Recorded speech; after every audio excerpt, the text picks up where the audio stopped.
Welcome to Blackbeard Logic on the Guns and the 701 Network. Let's get it. Good evening, guys. Just tuning in.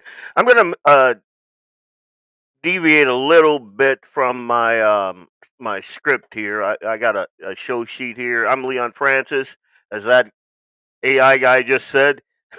This is Blackbeard Logic on the Guns and the 701 Network.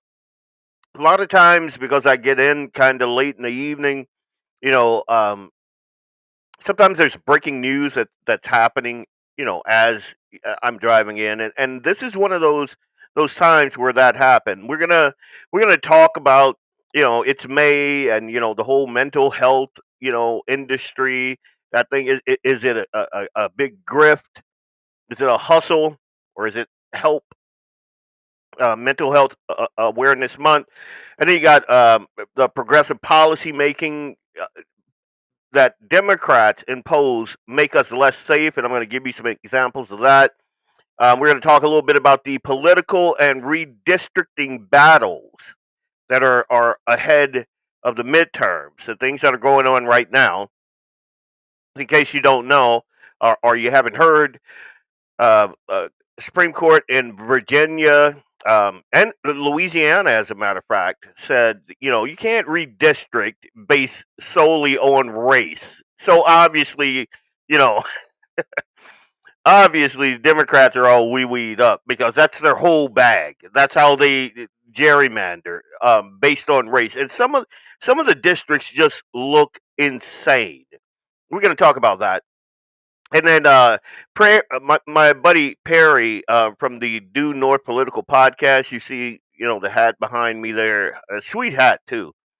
A couple weeks ago, he asked me a question, and I answered it, but the more I thought about it,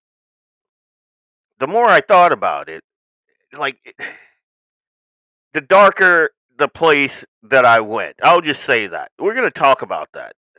Um, Also, a couple of wild stories. Like, I don't know if you know who Chud the Builder is. I had no idea. A friend of mine sent me this story, and I looked into it, and whoo, it's a doozy. Like this thing, oh, and after I started researching it, and this shows you how the algorithm works. After I started researching that story about Chud the Builder, just started getting videos in my news feed and my Twitter feed, and so it's crazy. Now what I don't know, 5 days ago, I never heard of the guy. Didn't, but apparently he's some big deal, And we're going to talk about a shooting that happened with old Chud the Builder. And then we're going to talk about that Oregon cop. And I posted about this guy. The Oregon cop, he's talking to and it's insane that this guy is just water cooler talking to his buddies, and he ends up having to resign because of it. And this is a problem. This is a problem that I see in America because, again, and if you follow me on my social media, you know how I feel about that. But I would hate to think that, like me and some of my Marine buddies, or me and some of my just down home good old boys, we're sitting around shooting the breeze, and someone records the conversation,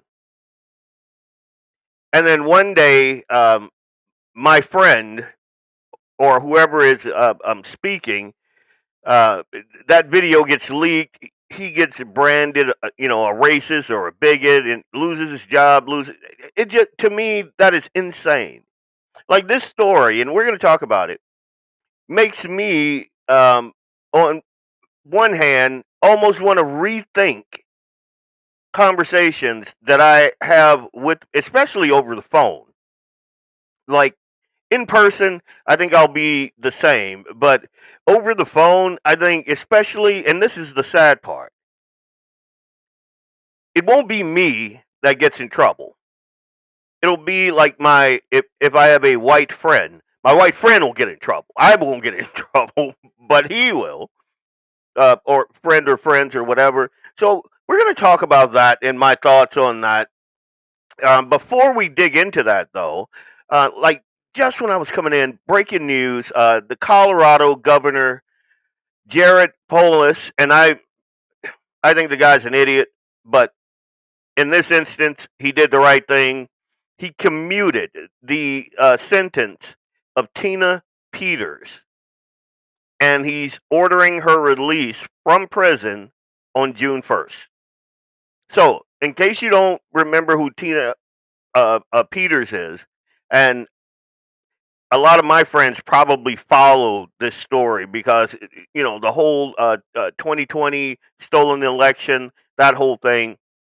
This is that gold star mom who stood in the breach of that stolen election of 2020, and she should have been honored, in my humble opinion, not imprisoned, but she was.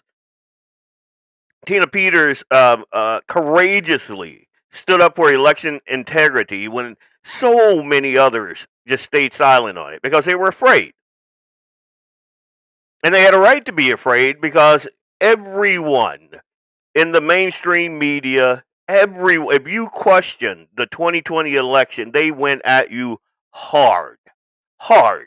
They came after your job. They came after like your social media. If you had any media presence at all, that was done.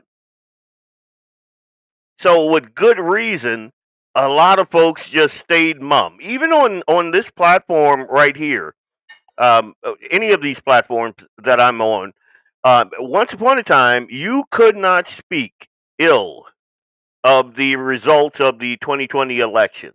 You couldn't do it. You'd be automatically kicked off the platform. Like midstream, you'd be kicked off the platform. Tina Peters stood up for election integrity. And for that, she was targeted, persecuted, and thrown in jail by an actual weaponized justice system. And in the news bite that I saw, Governor Polis admitted that the punishment was excessive. He called out the biased judge who punished Tina for her beliefs. And he said this judge punished her for what she thought, not what she did, not the charges. Her co defendants received slaps on the wrist. Yet, this very patriotic Gold Star mom, I think she got like 4 years or something, 4 to 7 years, something just crazy like that. And it was never justice. It was 100% political revenge. That's what it was. But thanks to President Trump and relentless public pressure, me included, she's going home. And to me, this is a big victory for free speech for an election transparency, and for every American who refuses to accept a rigged election. Like, apparently we all have just kind of moved on from that. We forget there's some folks still in jail today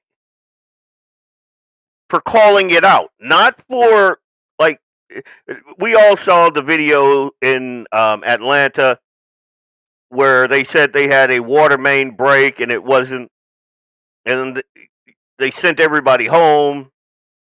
The Democrats came back in, pulled out, rows and rows of ballots and started feeding those bad boys. We all saw that.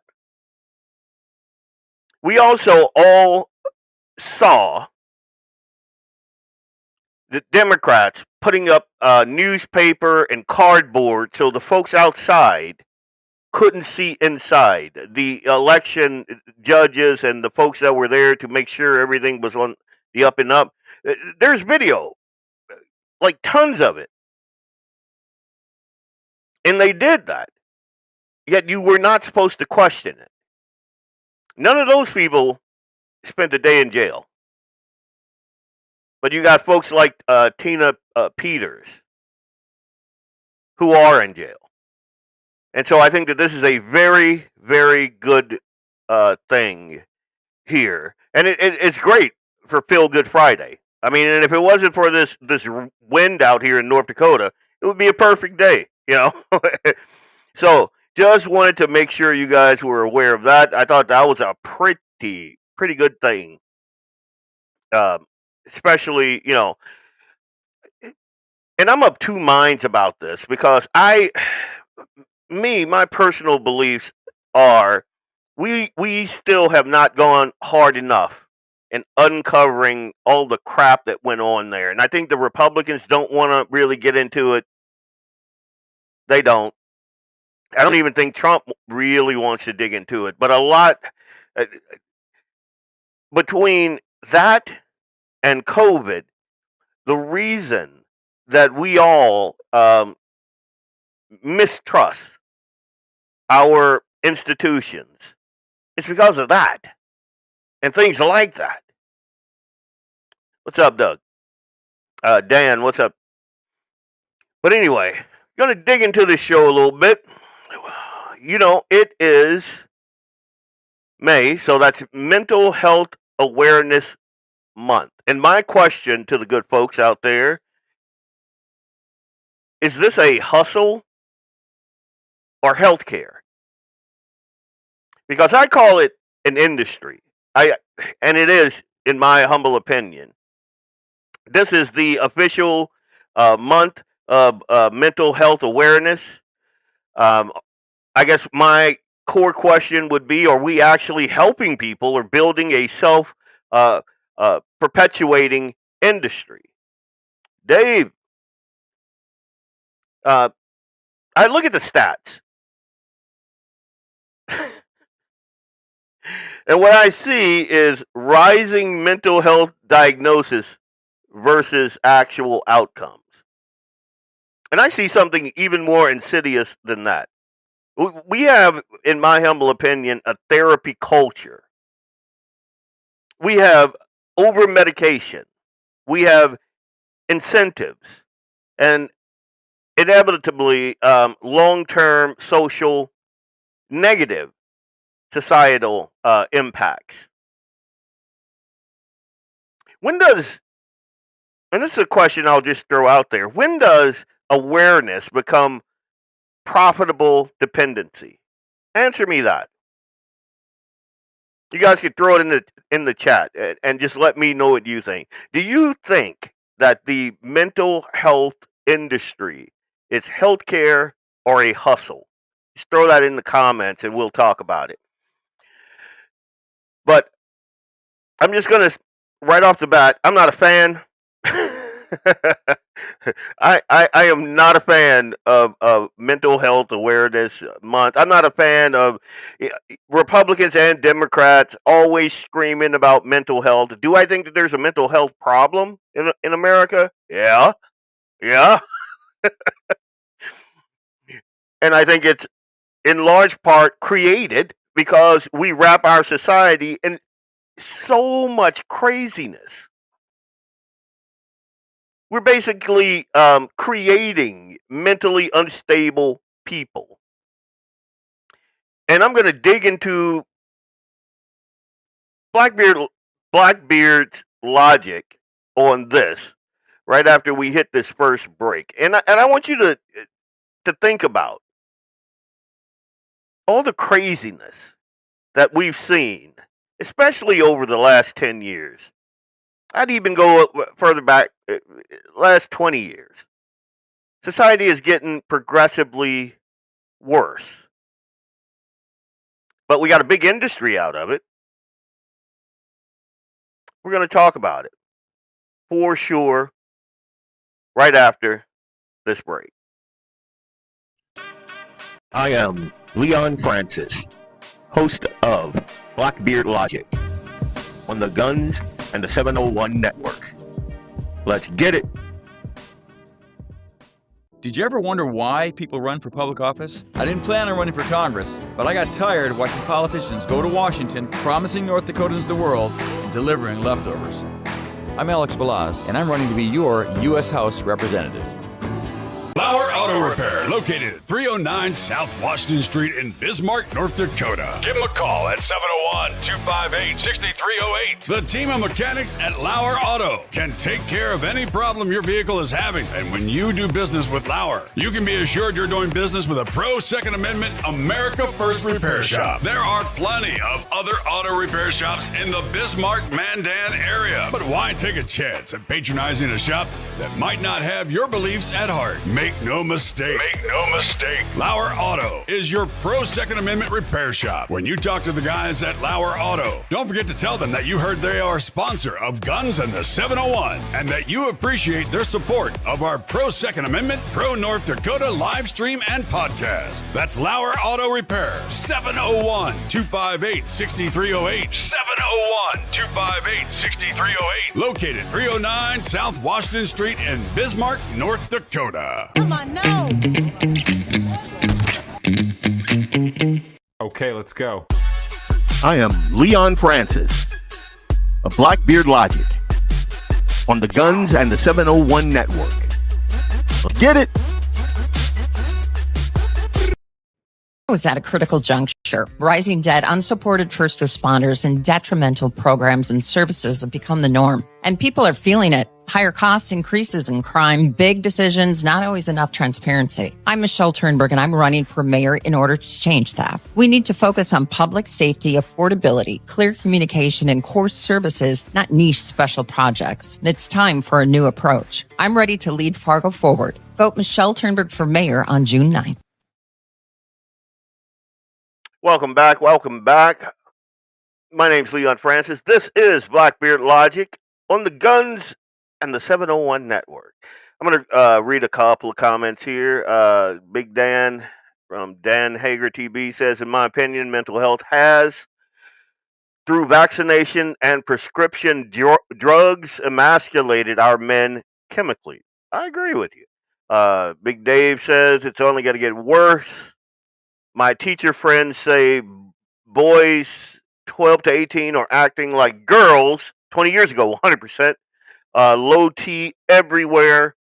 Here's another one. It's part of how docile our society is now and basically created a generation of apathetic people. Yep, you got to have those drones and clones to have a pliant society that you can fleece the hell out of, which is what's going on.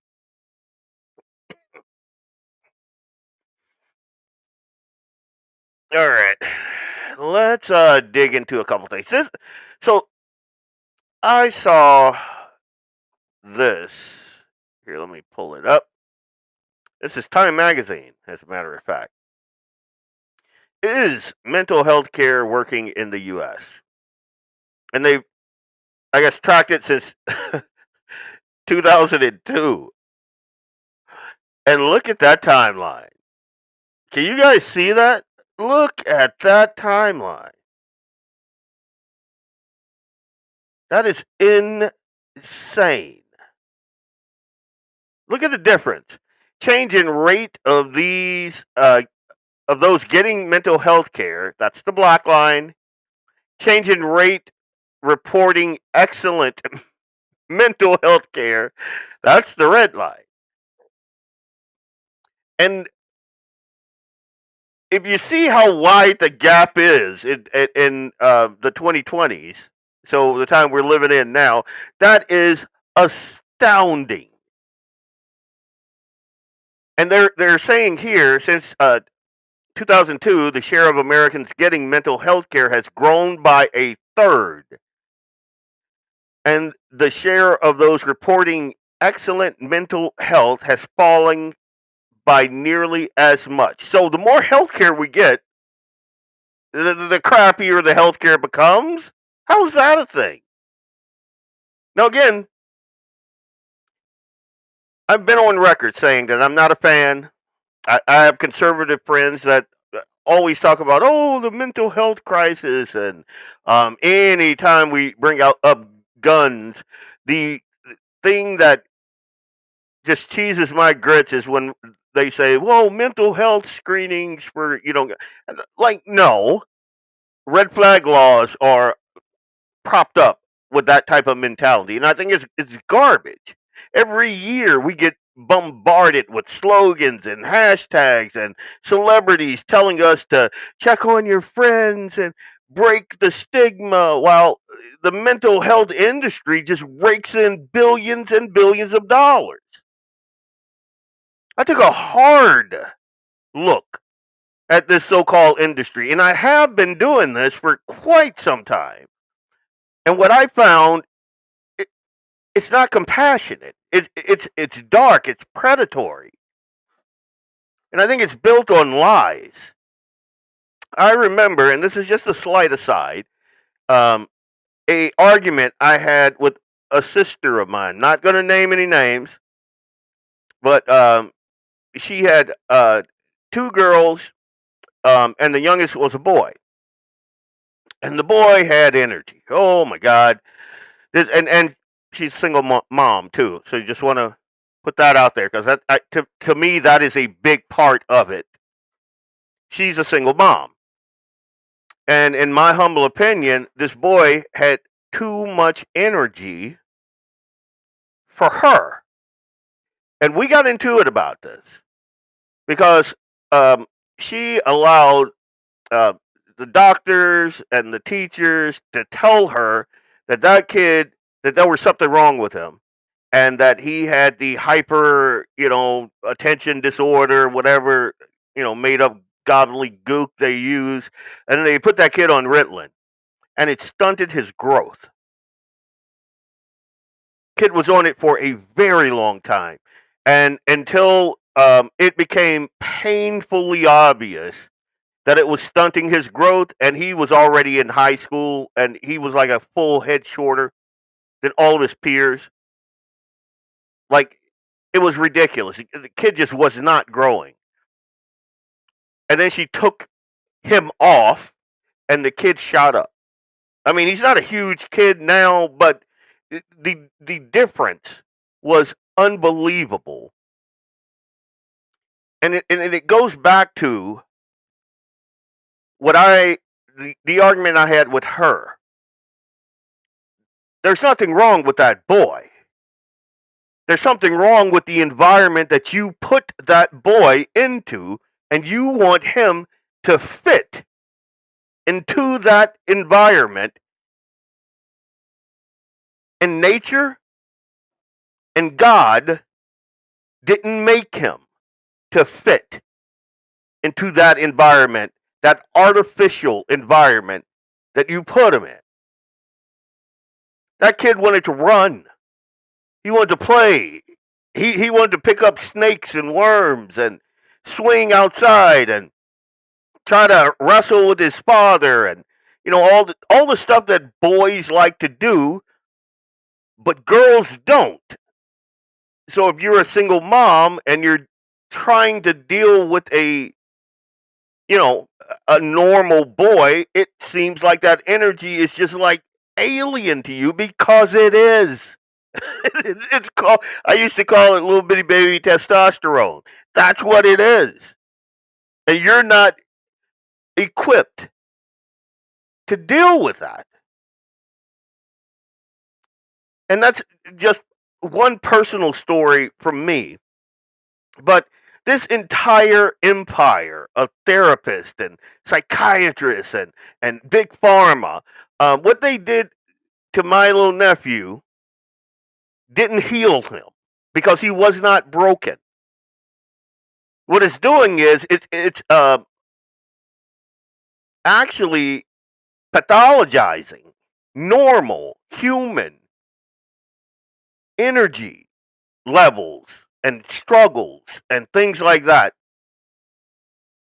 It is keeping people hooked on pills that do not work.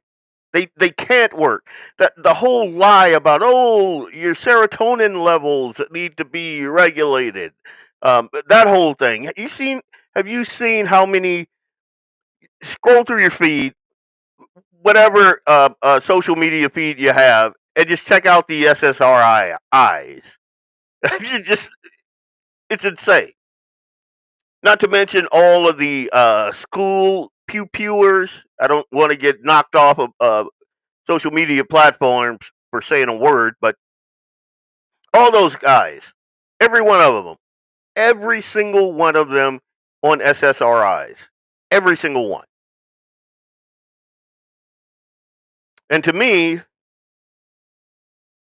there should be outrage, but like Dan said, they conditioned us. They conditioned us. Their goal was to keep us hooked on these pills as young as possible.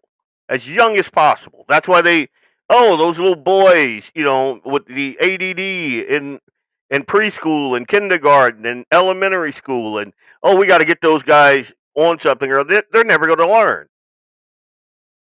When all he really needed was some adult testosterone. That's it. That is the thing that regulates properly that boy's energy is adult testosterone, because he's got a little bitty baby testosterone. His body doesn't know what to do with it. So what you do is, a guy like me sees that boy, sees the mom rocking in the corner pulling her hair out, and goes, ooh, this could get bad. Hey kid, let's go outside. That's all that's needed. Not the pills, not the therapy sessions that are making other people like millionaires and billionaires. Not any of that stuff. Not that industry. All you need is God's plan for man and mankind. The natural order of things fixes it. Big Pharma is not healing us. It's making us sicker. And behind it all, the pharmaceutical companies spend hundreds of millions of dollars lobbying politicians and regulators so they get to keep their profits. That's what's happening, folks. They lobby to protect their profits, and they just keep that grift going. They keep those prescriptions flowing no matter what the science actually says or what common sense actually says. Let's start at the foundation. The whole, I mentioned earlier, the chemical imbalance theory. For years, they told us that depression is just low serotonin levels. You pop a pill, you feel better. That was a lie then. And the thing that just kind of gets my goose is now the researchers that told us that lie then, they're quietly admitting that there's no solid evidence for it. None. The studies don't hold up. the benefits of SSRIs are negligible at best and harmful at worst. And the long-term effects were often like hidden from the public. Yet there are millions of people on these drugs, including kids, for everything from everyday sadness to just basic life. And like the example that I mentioned earlier, like there was nothing wrong with my nephew. The thing that was wrong was his mom. That's the thing that was wrong. His mom put him in a life situation that was not natural or ideal. And because she didn't understand that whole strong black woman BS that they had been feeding black women for years and years and years was all garbage, all of it. There's no strong single black women. They've been fed a trough of lies that they ate up, and now that community, my community, is suffering horribly from it. I mean, we're not even going to talk about the mass of kids that have been in all kinds of big cities. You get all these kids. There are now curfews that have to be enforced because all these kids will just go out and cause mayhem.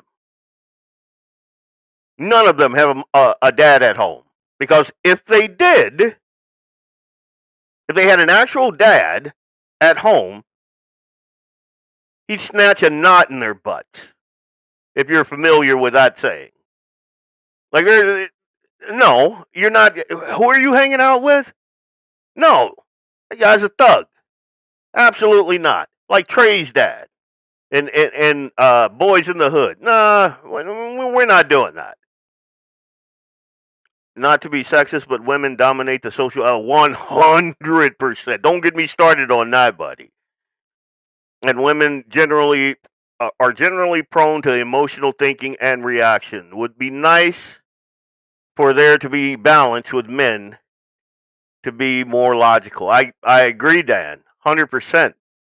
Real Christian men need to stand up. Going to church every Sunday is nice for a community, but it's not going to change the direction of our country. We need godly men to run for office. I agree with that, but again, stories like we're going to talk about later in the show, kind of like good men don't even want to deal with it. And I think that things are going to come to a head. Like, this slide aside, over there in England, in the EU right now, Tony Robinson is holding a massive event because their society allowed effeminate beta males to get all of these high positions in their government, while the workaday, the guys with calluses and on their hands and dirt under their fingernails, they're worried about their family. They're going to work. They're trying to. What happened over there is all the beta males ended up getting all the power. All the feminists got in there with them, and the society took a dump. Did you know that the EU is poorer than our poorest state? I think Mississippi has a higher GDP than the EU. Did you know that? And people will point to like all the social programs that they have. Suicidal empathy is their biggest import. Suicidal empathy. Tony Robinson went to jail because of suicidal empathy. These idiots allowed the mass migration of third world countries into the EU who obviously did not assimilate.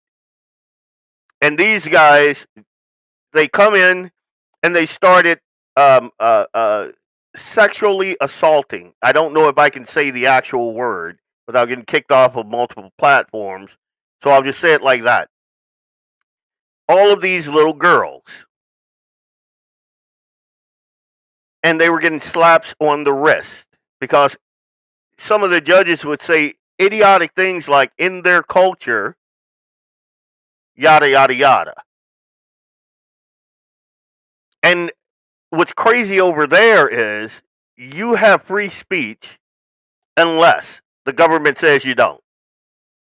So what Tony did was and you can't like get online and say, hey, these guys did this thing and they got a slap on the wrist. That's illegal.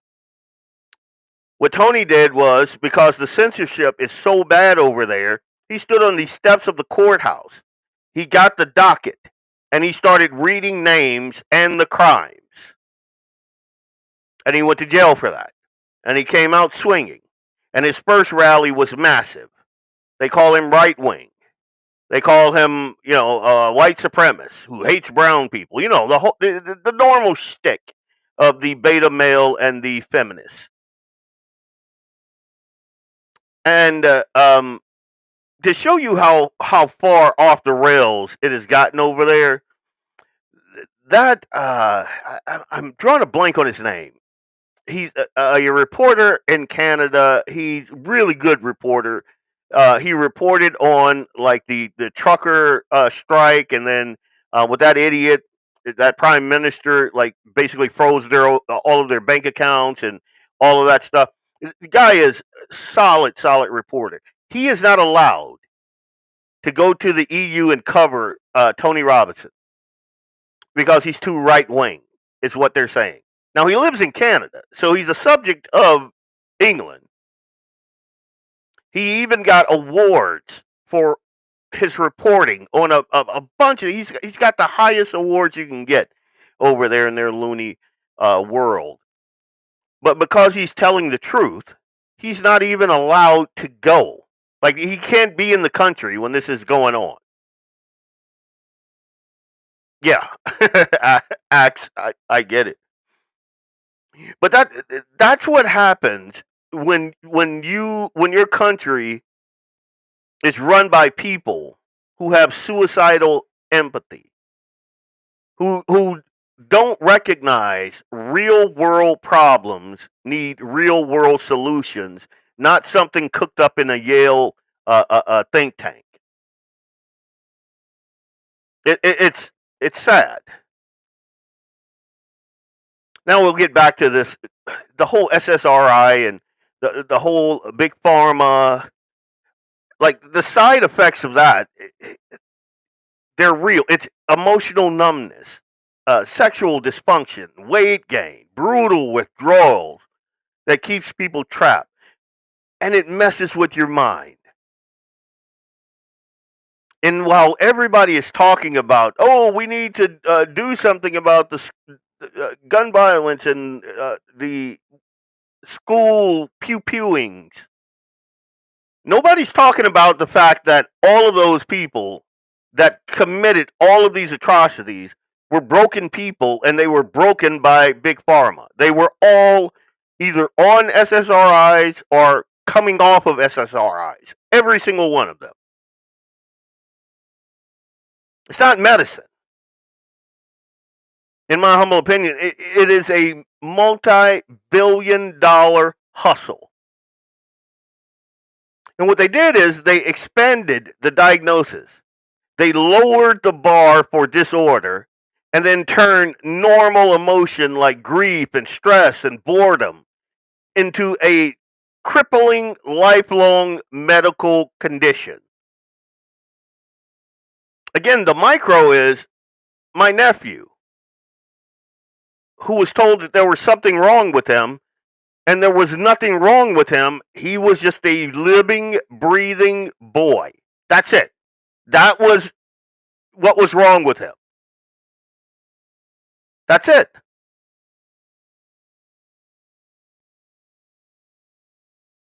The thing with the whole ADHD, I think I'm saying that right. Over 20% of teenage boys supposedly have it. These are the statistics that the eggheads and the politicians push on us. 20% of boys supposedly have it. And so they're going to try to drug up as many of these people as possible. And the long-term benefits of the drugs that they're giving them are minimal. While kids deal with stunted growth and other harms, behavior problems get medicated instead of getting fixed with discipline, purpose, and real-world solutions. Because in their world, nothing is real. Everything is subjective. Yeah, infertility, low T, 100%. And I'll wrap this segment up by saying this. The truth is that most mental health struggles are not solved by pills or endless therapy that often reinforces victimhood. And again, I'm going through this in my own family. Family members going to therapy, and the therapist is basically affirming their obvious their victimhood status. Oh, why, poor me. Yes, you know they are hard on you. Oh, girl, you deserve so much. No.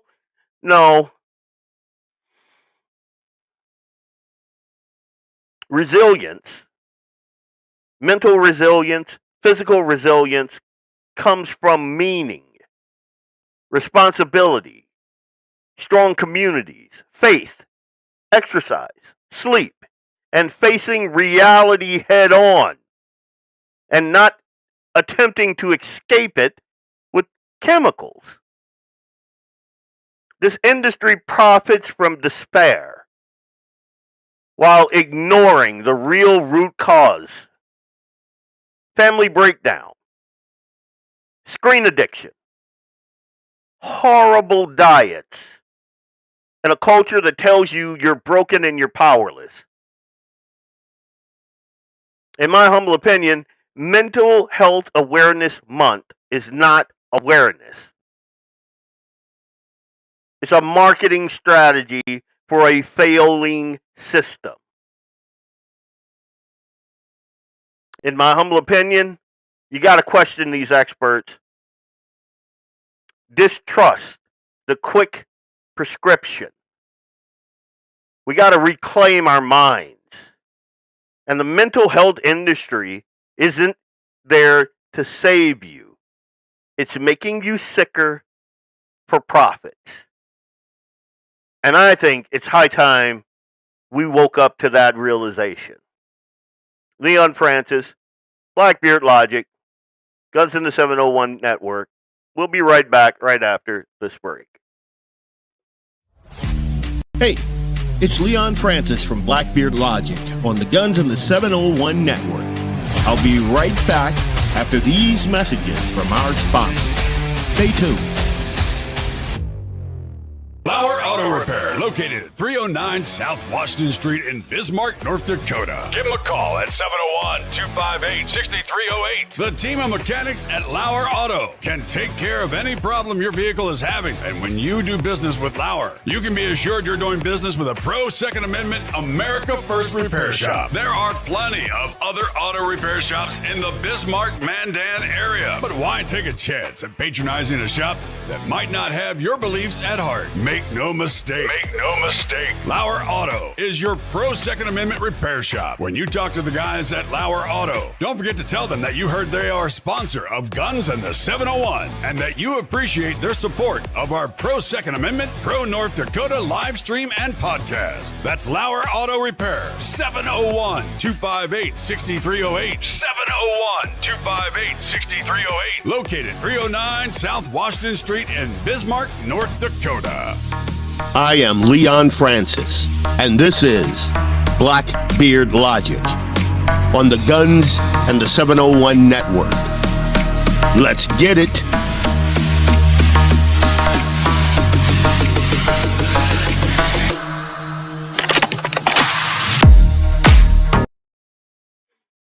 Welcome back.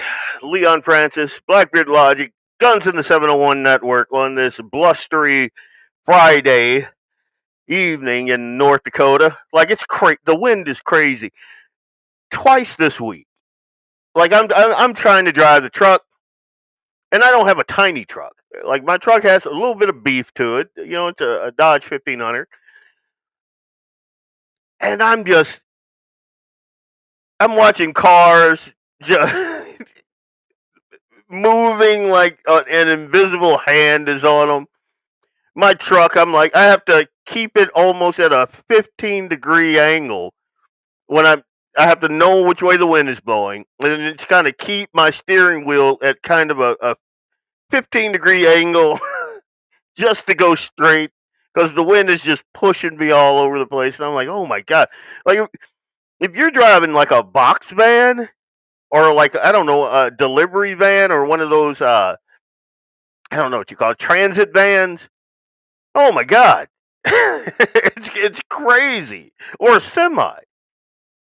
And if you look in the news, you'll see like they had a big, pardon the pun, dust up, out east, further east than I am, and northeast anyway.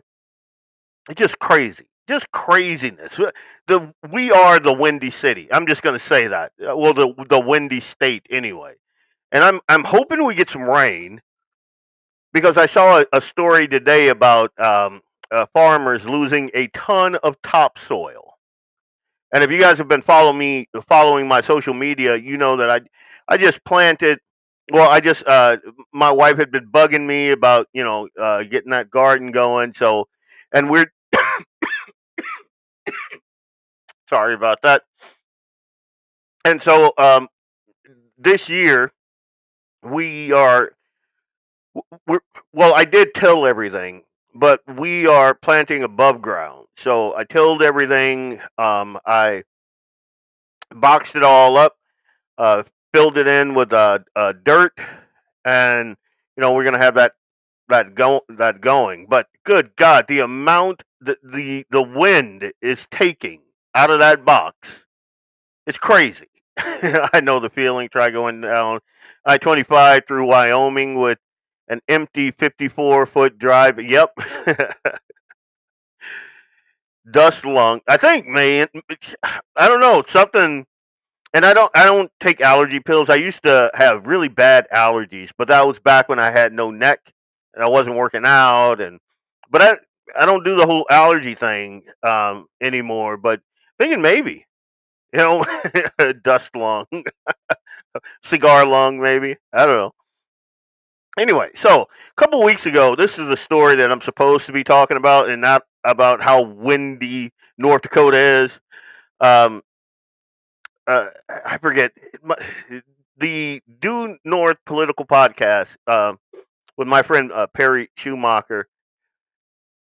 He asked me a question, and I was talking about the whole gain of function bigotry and the Southern Poverty Law Center, that whole thing that they got caught up in.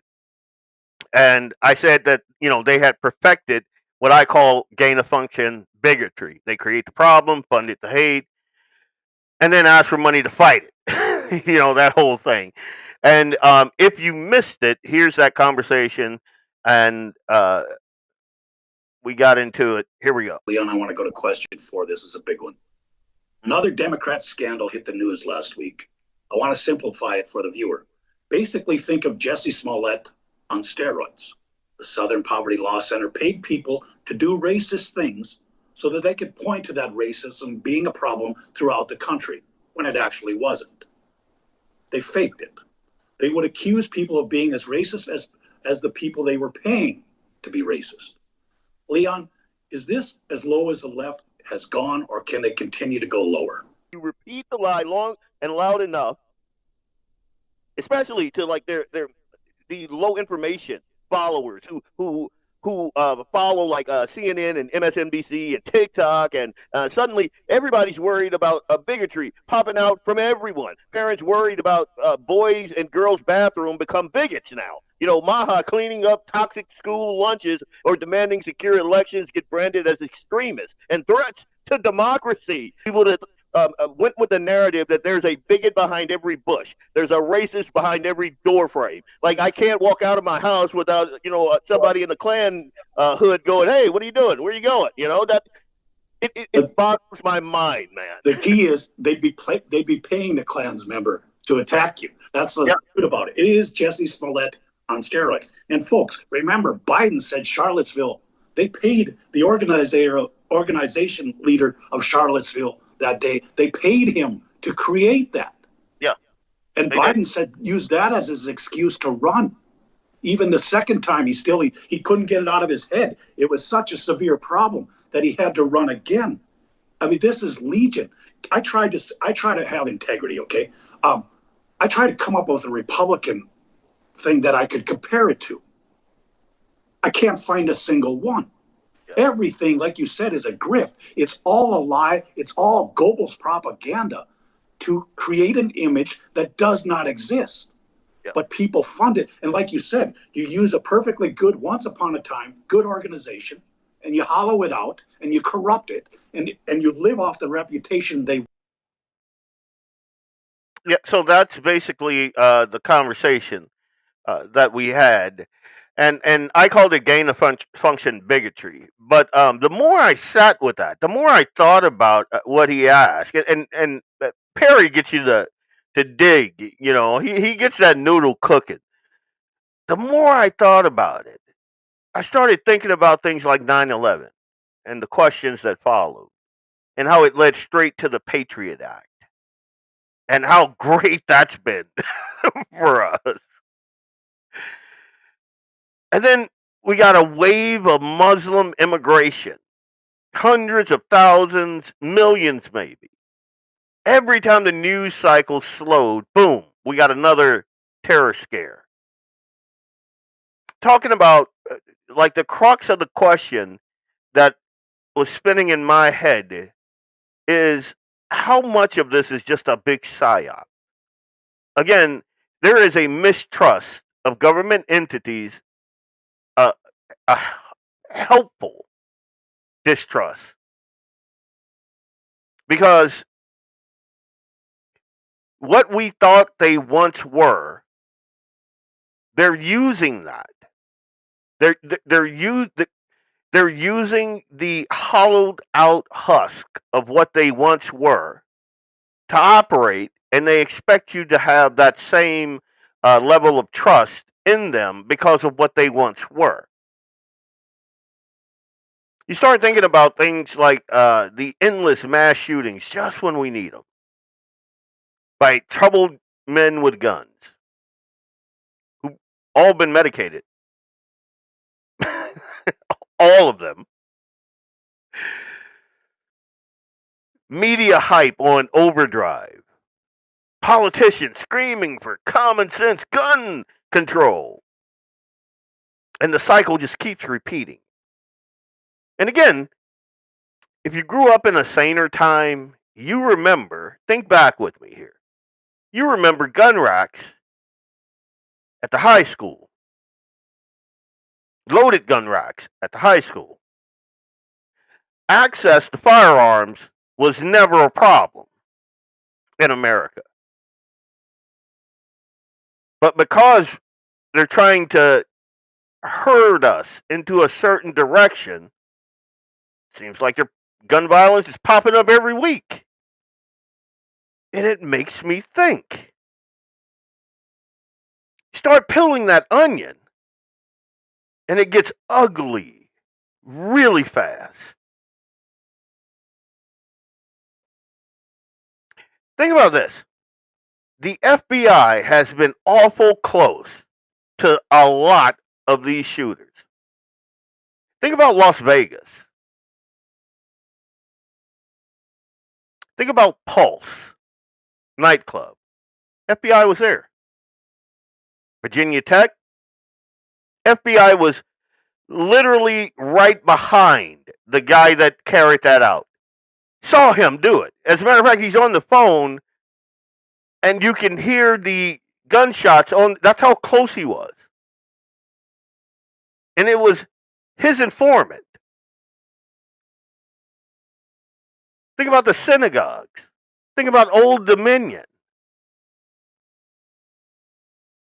That's all FBI. That's the common thread. The controversies pile up. Perry asked me if the Southern Poverty Law Center was as low as they could go. And now, I believe that they and others have gone much lower. What I called gain of function bigotry works the same for gun control, for national security. Create or assist the fear, amplify it, and then demand more power as the solution. We're living in a literal age of psyops. Many of them are government funded or enabled, all designed to keep the uninformed afraid enough to surrender the individual liberties our founders guaranteed us. Create the crisis, stoke the fear, harvest the power. And it seems to me that it's working. It's working. It's why you see all of these idiots out protesting ICE. Like, ICE is there to protect our communities from criminal aliens, and they have been doing that for a very long time, but now it's a problem. Now it's a problem. It's a white supremacist behind every... No. That's not a thing. Every time they need a crisis to push us one way or another, they find it. How many of you have heard of it, MK Ultra? That whole thing. You think that went away? They just had a bunch of files mysteriously disappear relating to MK Ultra. And then you think about it. Think about that chuckle nut that at the White House Correspondents' Dinner. How do you get a guy like that to do the thing that he did? How about that Preddy guy? He's a nurse. From all outward indications, he just a normal dude. How do you get him to do what he did?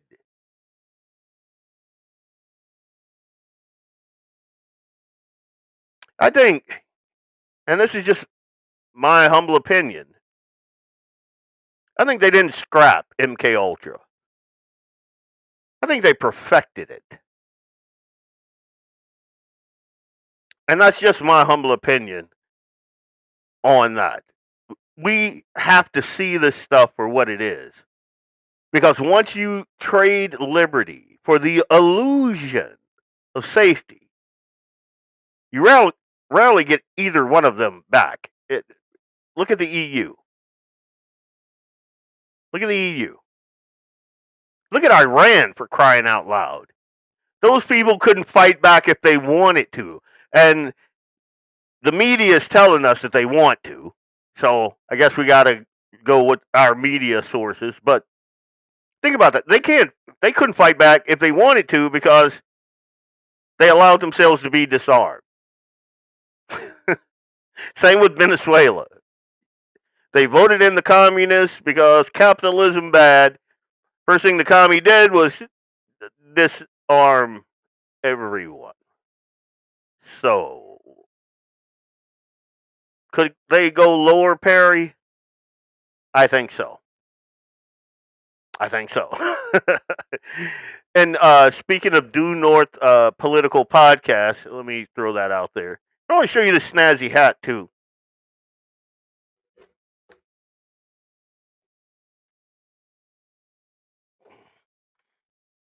Look at that thing.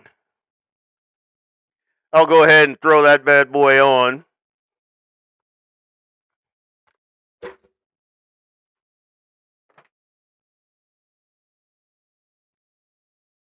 Yeah, I like the fit and everything.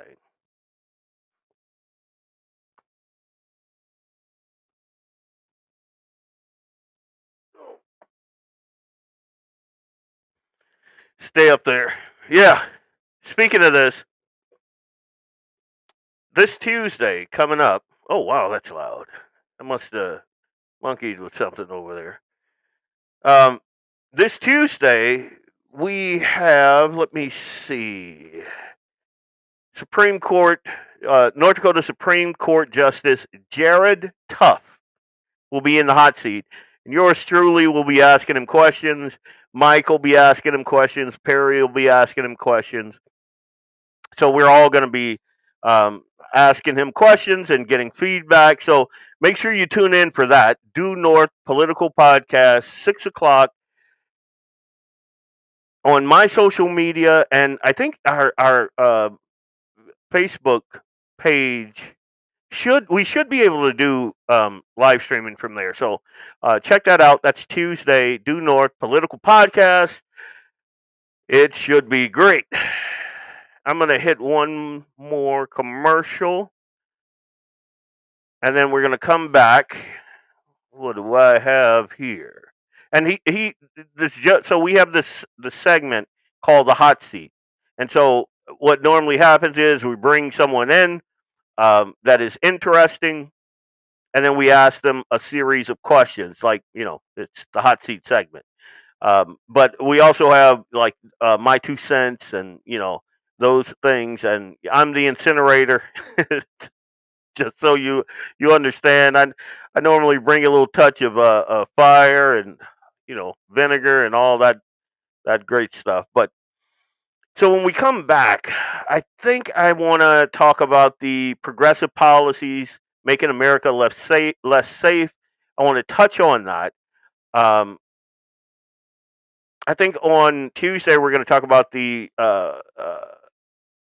politics of the redistricting battles that are going on. So I'm going to touch on that, and then I'm going to try to fit old Chud the Builder and the Eugene police officer all in probably half an hour. So I'm going to try to do rapid fire, but you know me, sometimes I get to talking. I don't watch my clock like I should, and things go a little long. But Leon Francis, Blackbeard Logic, Guns in the 701 Network. We will be right back right after this message. Okay, let's go.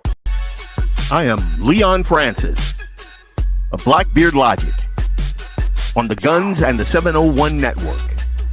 Let's get it.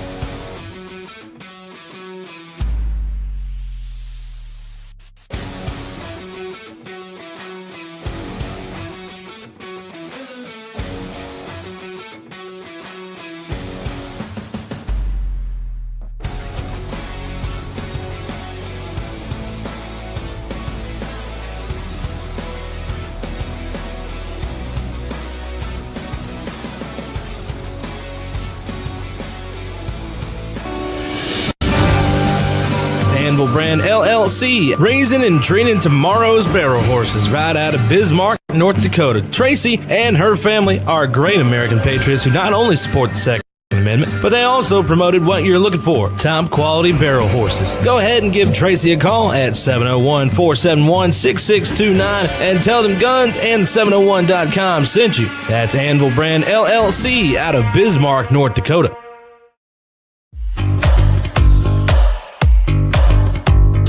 At Horton Laser Craft, we believe in the power of personalization. Whether it's a cherished memory, a special occasion, or a unique gift, our custom laser engraving brings your vision to life. Our expert craftsmen and state-of-the-art technology ensure every piece is a work of art. From personalized decor to one-of-a-kind keepsakes, Horton Lasercraft makes every moment unforgettable. Visit HortonLasercraft.com today and start crafting your perfect gift. For more info, email them at HortonLasercraft@yahoo.com or call them up at 605-545-7535. Horton Lasercraft, where memories are engraved. Yeah, hey, look, I got the moves like Michael, the flow like Aubrey. Walk around thinking I'm a prince like Saudi. Mismatched Converse, t-shirts tucked in, know my worth, can't tell me nothing. White Nikes, albino, pink cop my stilo, head to the top, bottom line is a motto. Welcome back. It's Leon Francis with Blackbeard Logic on the Guns and the 701 Network. Let's get it. I was at a critical juncture. Rising debt, unsupported first responders, and detrimental programs and services have become the norm. And people are feeling it. Higher costs, increases in crime, big decisions, not always enough transparency. I'm Michelle Turnberg, and I'm running for mayor in order to change that. We need to focus on public safety, affordability, clear communication, and core services, not niche special projects. It's time for a new approach. I'm ready to lead Fargo forward. Vote Michelle Turnberg for mayor on June 9th. So, as you could probably tell, I am 100% pro Michelle Turnberg. The other candidates, in my humble opinion, are just way too liberal. Way too liberal. Fargo is in the hole $1.7 billion, I think. And you can tell who the liberals want to put in there. They want Josh in there because, one, he's a homosexual, and to them that's a big thing. Two, he's a huge liberal, so he's outraged everybody combined. That dude has a lot of it. I would argue most of it is from out of state. So what they're going to do, they're going to end up installing that dude, who is a acolyte of John Strand, and they're going to further run Fargo into the ground. You think you got needles in your parks now? Just wait. Just wait. As a matter of fact, that's a good segue into this next segment. We're going to talk a little bit about liberal policies and, their hallmark on society. So I want to play you a couple of videos here, and then we're gonna talk about.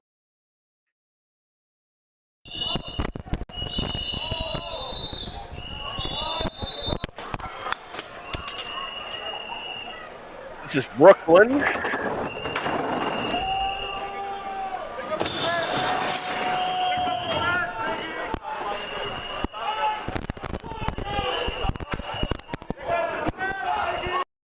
This is legislation that will expand CCTV cameras. Seattle. That's that the could Seattle potentially mayor right there. be taken control of by the Trump administration.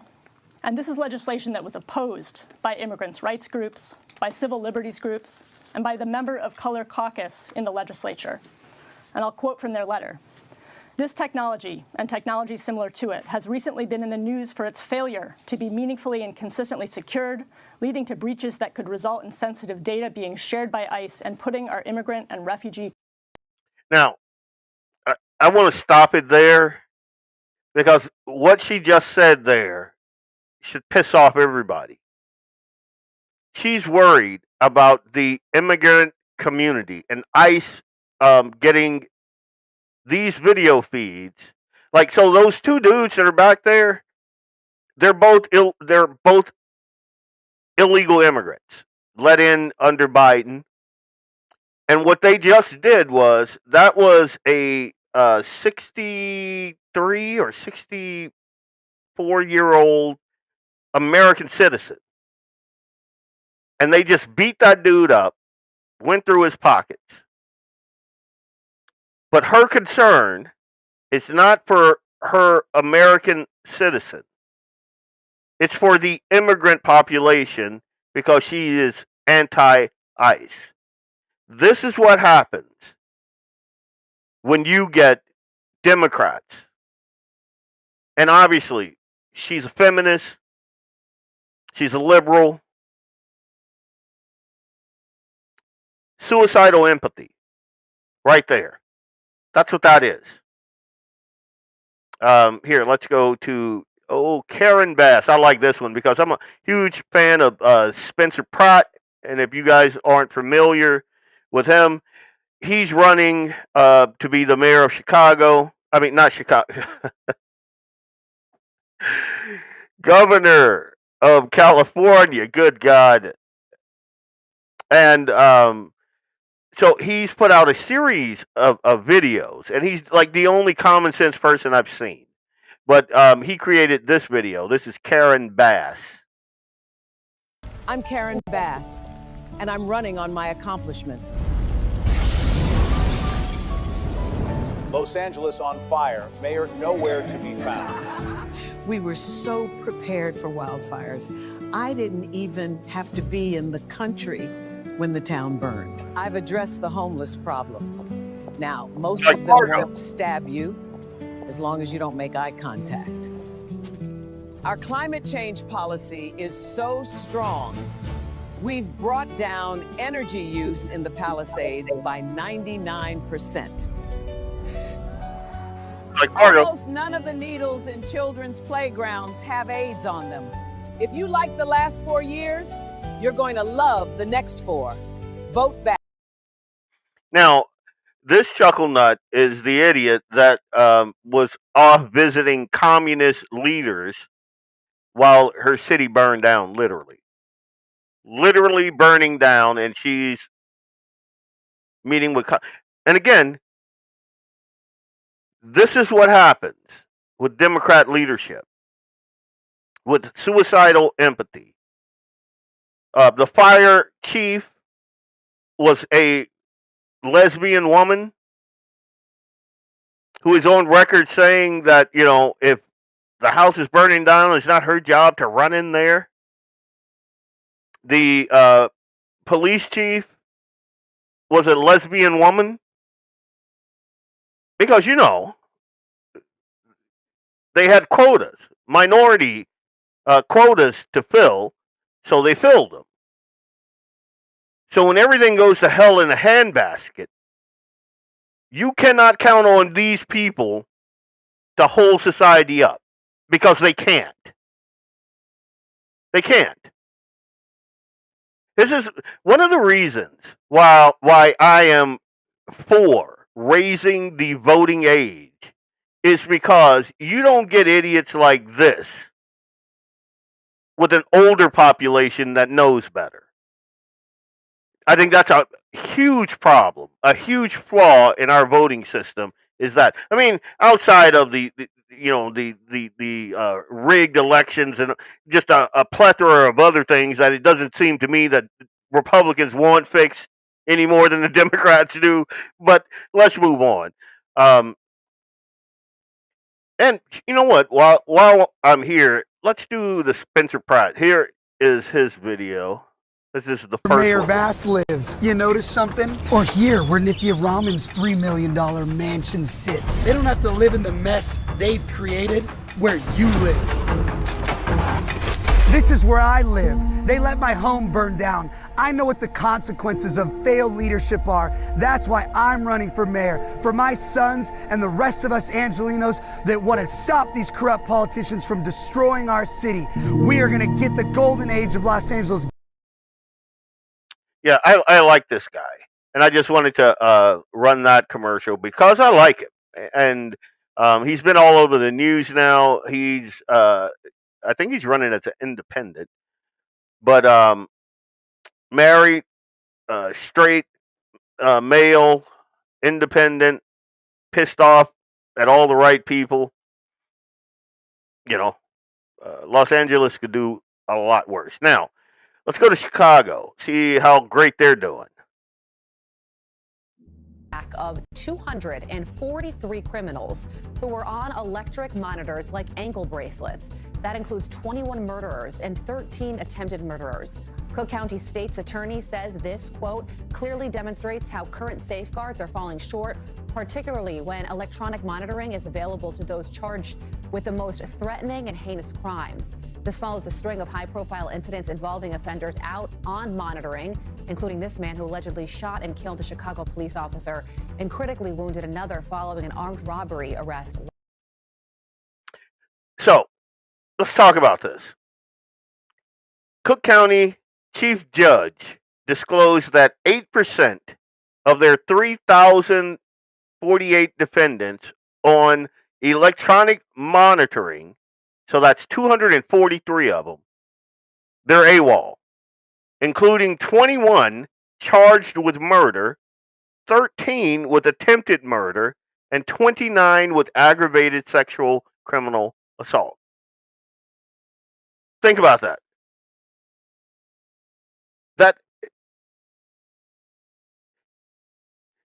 That is unbelievable. And look at these two chuckle nuts. These are their leaders right here. It is amazing to me how these people get elected. Amazing. Like everything in society goes to crap when you elect people like this. And they keep getting elected. Like, it'd be one thing if you're charged with murder and you don't get an ankle bracelet. You get $1 million bond or something like that. But in these liberal cities, you can't do that. So a lot of these guys are back out on the street the same day. They get arraigned. They get the electronic monitoring, and 240 of them are walking free. Now, again, suicidal empathy. These people keep getting elected because they promise to protect the working class and the poor and the vulnerable, and then they keep delivering disaster after disaster after disaster. These Democrats, these leaders in America's biggest cities have turned their constituents into collateral damage in an endless experiment of ideology over reality. And we got to wake up to that. I mean, I understand. I live in North Dakota. So why do I care what Mondami in New York is doing? Or these idiots in Chicago? Or the folks in Oregon? Because bit by bit, crap flows downstream. And again, I just told you about Fargo. We were literally giving out, well, not we were, they are giving out needles to the tune of millions. Because suicidal empathy, a beta's brain, a feminist brain, a weak mind that think that they can bend reality to their liking. And who suffers? They were handing out crack pipes until I made a big deal about it. And they walked that back. But you can still get your needles and your boofing kits and all of that stuff. I'm not going to explain what a boofing kit is because it physically makes me retch. It's crazy to me. I mean, again, let's look at Chicago, Cook County. 8% of the folks on electronic monitoring have gone AWOL. These aren't like statistics on a spreadsheet. These are real people's neighbors and real victims' families. And who runs Cook County and Chicago? Democrats. It's been one-party rule for decades. They defunded the police. They pushed catch and release policies. And now they're shocked. Shocked, I tell you, that the system they built is broken. The state's attorney herself calling it alarming. But it's too late for the families that are burying their loved ones. And it's not isolated, as I showed you.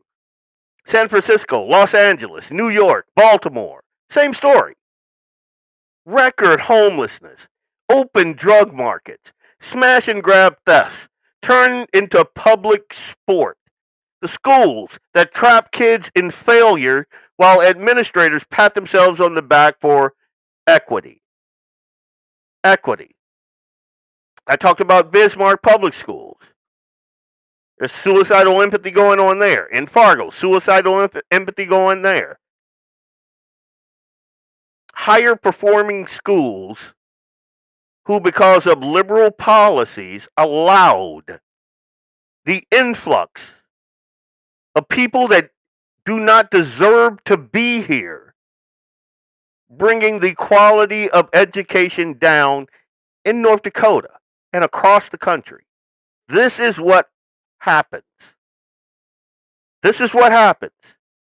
This is why if Fargo elects a liberal mayor, there you go. They had a liberal mayor. They're $1.7 billion in the hole. So if you go and double down on stupid, then you're stupid. You're irredeemable, in my humble opinion. And another thing that we don't often talk about is, do you know how many black Christian families in these crap hole cities have been pushing for school choice? And do you know the people that stand against those black Christian families? Teachers Union. Democrats. So instead of allowing these parents to take their kids to a decent, safe school, they'd rather keep them trapped in that environment where the kids don't learn and they're not safe. Good evening, One Cap. But again, that's Democrats. Millions of illegal migrants bust or flown in, overwhelming shelters, hospitals, schools, all while Democrat leaders lecture everyone about compassion and then watch their own working class neighborhoods suffer the consequences. Like Spencer brought out, they don't have to live where your kids go to school or your kids have to walk, or they don't have to live in that squalor. They got the mansions in Beverly Hills and in all the nice places. So their kids will never step on a needle. You know, they don't answer to their constituents. They answer to donors. Again, I'll bring it back to Fargo. Just like Josh, who is getting all that money from outside donors, folks that are not just not in North Dakota, not just not in Fargo, but not in North Dakota. And he has raised more than all the other candidates, including the gal that I support, Michelle Turnberg. So all of the other people, I think there's like 5 or 6 people in that race, he has outraised all of them combined. Think about that.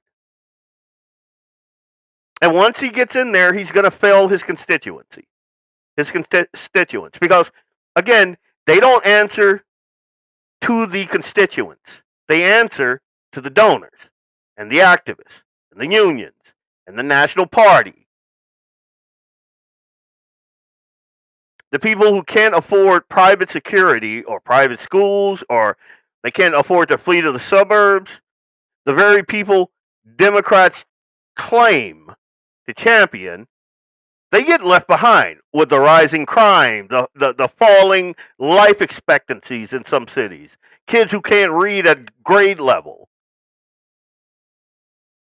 kids who get poked by hypodermic needles because suicidal empathy. It's not bad luck.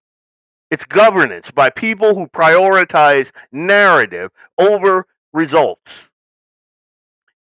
feelings over facts, power over accountability.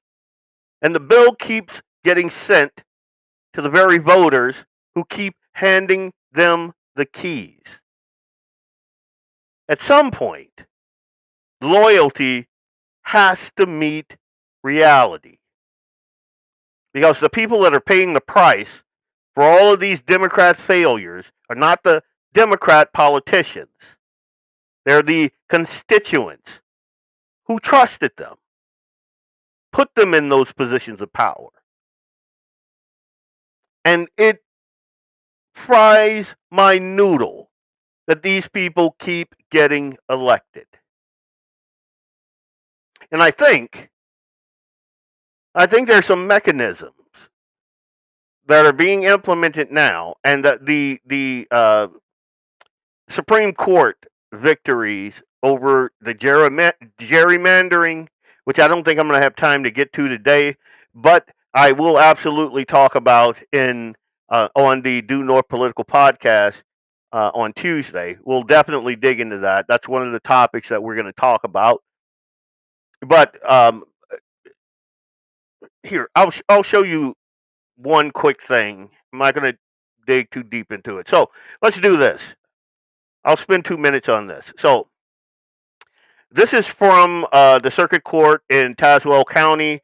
On March 6, 2026, the General Assembly of Virginia submitted to Virginia voters a proposed constitutional amendment that authorizes partisan gerrymandering of congressional districts in the Commonwealth. We hold that the legislative process employed to advance the proposal violated Article 11, Section 1, Article 12, Section 1 of the Constitution of Virginia. This constitutional violation incurably taints the resulting referendum votes and nullifies its legal efficacy. And I want to show you this. And we're going to talk about this on Tuesday. But if you look at this, and I'm just going to take Louisiana, because, I was born and raised there. Now, this is a big deal. Do you see how that blue swath in there? Do you know how they got that? They gerrymandered based on race. Same thing they did in Virginia. Same thing. Same thing they do in all of these blue, so you see the current map, and you see the possible redistricting that Republicans are proposing. You have actual districts that are defined not by race. When you define them by race, look at what you have. Look at the difference there. And this is important because this is electoral power here. And that's why they're so wee-weed up. Like, I cannot tell you how many black commentators I've heard saying basically they're setting us back, they're taking voting rights away, they're doing this. No, the thing that Democrats were doing, if it were reversed, would be like there would be no discussion that it would be racist, bigoted. Because you can't district based on race. Like, I thought that was a thing we all understood. But Democrats will grasp and claw at power. They don't give a damn about the law, about the precedent that it sets, about whether or not it's bigoted or not, whether or not it's going to hurt their constituents. They don't care. They don't care. And then you see them all wee-weed up across all of the media, the mainstream media, social media, and they're livid. They're not going to be able to gerrymander based on race anymore. How many of you even knew that that's how they were doing a lot of this stuff? How many? It is, again, dude, it's insane. This is liberal leadership right here. Now, I'm going to hit a commercial. We're going to come right back, and I'm going to quickly talk about the Eugene, Oregon cop situation. And then I'm going to talk about the whole Chud thing. So, anyway, I'm Leon Francis. This is Blackbeard Logic. We will be back right after this break. Let's do that. I am Leon Francis, host of Blackbeard Logic on the Guns and the 701 Network. Let's get it. Did you ever wonder why people run for public office? I didn't plan on running for Congress, but I got tired watching politicians go to Washington, promising North Dakotans the world, and delivering leftovers. I'm Alex Balaz, and I'm running to be your U.S. House representative. LAUER Auto Repair, located at 309 South Washington Street in Bismarck, North Dakota. Give them a call at 701-258-6308. The team of mechanics at LAUER Auto can take care of any problem your vehicle is having. And when you do business with LAUER, you can be assured you're doing business with a pro-Second Amendment America First repair shop. There are plenty of other auto repair shops in the Bismarck-Mandan area. But why take a chance at patronizing a shop that might not have your beliefs at heart? Make no mistake. Make no mistake. LAUER Auto is your pro-Second Amendment repair shop. When you talk to the guys at LAUER Auto, don't forget to tell them that you heard they are a sponsor of Guns and the 701 and that you appreciate their support of our pro-Second Amendment, pro-North Dakota live stream and podcast. That's LAUER Auto Repair, 701-258-6308. 701-258-6308. Located 309 South Washington Street in Bismarck, North Dakota. Come on, no! Okay, let's go. I am Leon Francis of Blackbeard Logic on the Guns and the 701 Network. Let's get it.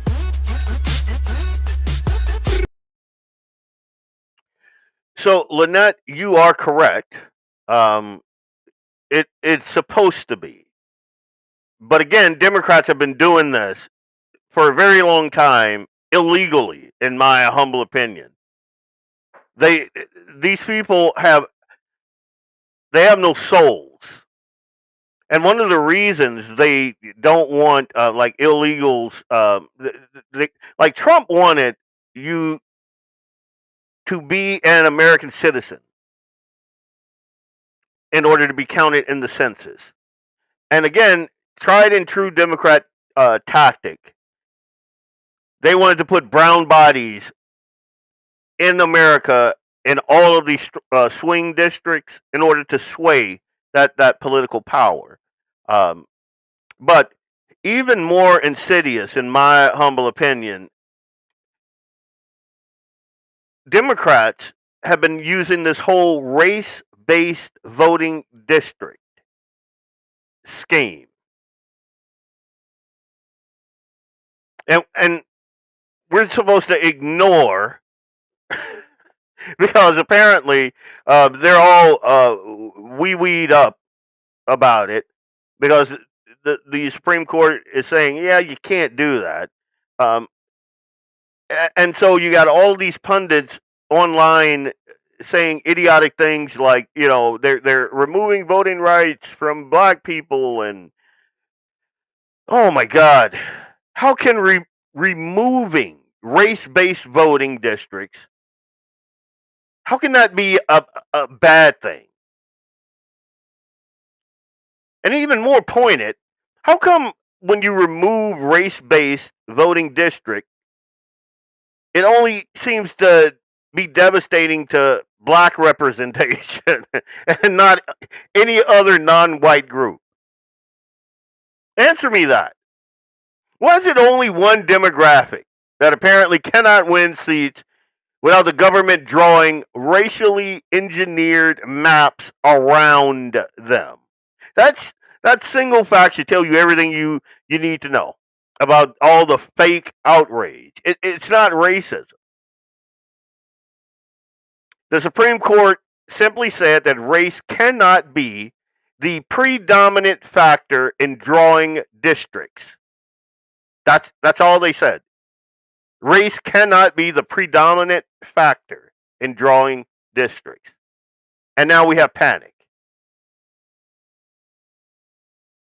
It's insane to me. It's oh my God. But we're going to talk about it. So I want to let's touch on this Eugene cop first. And I want to preface this, and I did a social media post about it. When men get together, sometimes you have a couple of drinks, loosens up the tongue. When men get together and we talk, sometimes it's not like we speak in a different tone and manner when we are around other like-minded friends,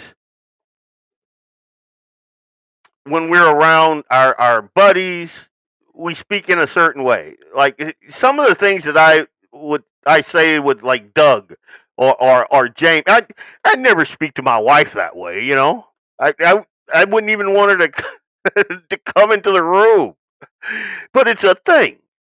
And to me, I don't see anything wrong with it. I just don't. And then now you have this 20-year veteran police officer up in Eugene, and I got buddies out of Eugene. My buddy Brent Davis is out there. His dad is Army Special Forces. No, he's Green Beret. Good God, Green Beret. Tons of friends from up there. But this 20-year veteran police officer, guy who has put his life on the line for 2 decades, was forced to resign after body cam footage got leaked online. And so he's in the middle of responding to a protest. And you hear him say this straight, like no filter.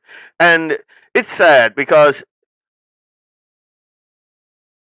part of me thinks, dude, you know, you say something, you know, along the lines of what he said, and I'm going to play it. A guy like me goes, hell yeah.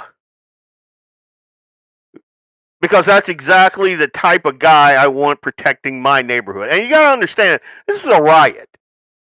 A riot. I want a dude like this guy protecting my neighborhood, not some polished, I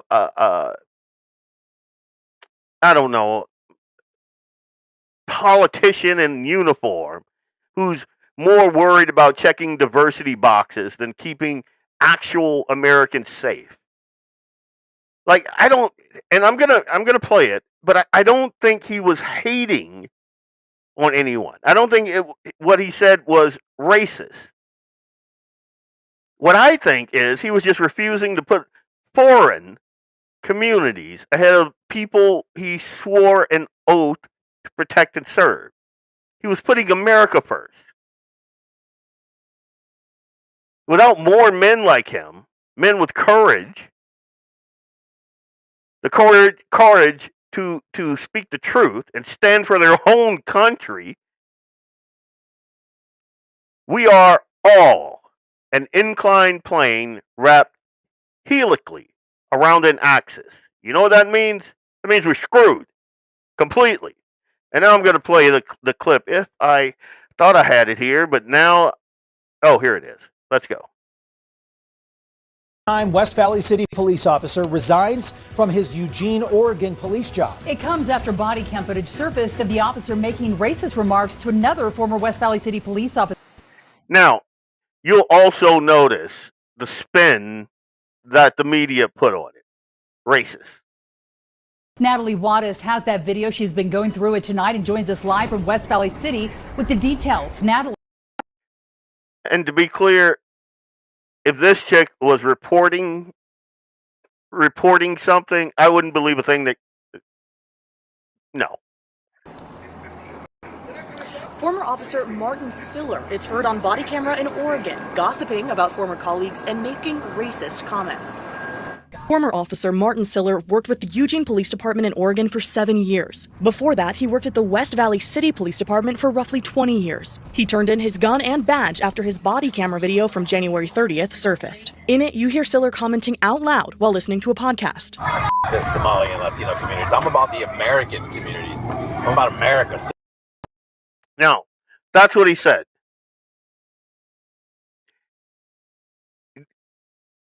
How many of you hate what he said? Because I don't. He said, F the Somali community. I am about the American community. That's what he said. American.